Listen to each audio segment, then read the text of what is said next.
Bonjour à vous tous, frères et sœurs en Christ, de la communauté paroissiale Sainte-Marie en Presqu'île.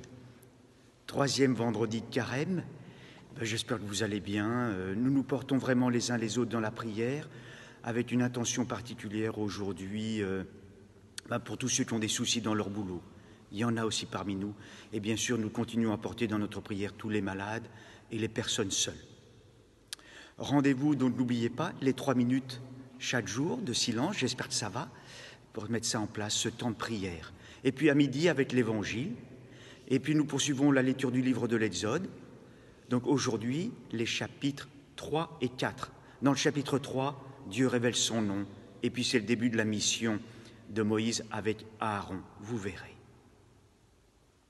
Aujourd'hui donc, vendredi de Carême, eh bien, on vous propose cet après-midi, si vous le pouvez, vivre le chemin de croix, bien simplement. Peut-être en famille, lire les textes, vivre le chemin de croix. Et ceux qui sont seuls aussi, lire le chemin, le vivre. Et puis ce soir, c'est le rendez-vous du jeûne, le vendredi soir. Jeûne, les vêpres, avec tout simplement pain, pomme ou un peu de riz. Un jeûne ce soir communautaire, même si on est séparés les uns les autres. Je viens de célébrer la messe en communion de prière, bien sûr, avec vous tous, cette communion spirituelle que vous aussi vous recevez par cette communion donc spirituelle. L'évangile d'aujourd'hui, vous avez vu donc cette personne qui vient demander au Seigneur quel est le plus grand des commandements. Et dans la loi, il y a 613 commandements. Et Jésus répond en citant aucun. Il cite 2 paroles de l'Ancien Testament, l'Exode, au Deutéronome, chapitre 6, et puis dans le Lévitique. Tu aimeras le Seigneur ton Dieu. Écoute, Israël, tu aimeras le Seigneur ton Dieu de tout ton cœur, de toute ton âme, de toute ta force, et tu aimeras ton prochain comme toi-même. Un petit mot pour nous déjà. Écoute, Israël, écoutez.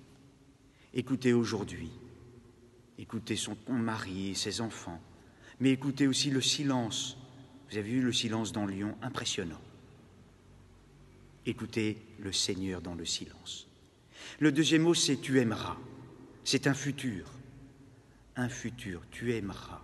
C'est-à-dire que les commandements sont à recevoir comme une promesse. Si tu laisses de la place au Seigneur, alors tu aimeras. C'est bien ça le temps du carême, frères et sœurs. Laisser de la place au Seigneur pour aimer.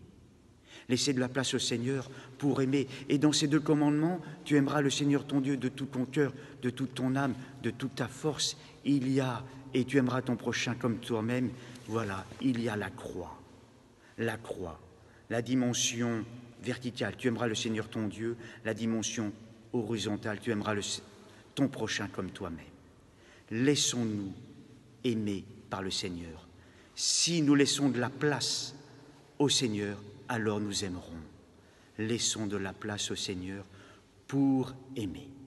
Belle journée à vous tous.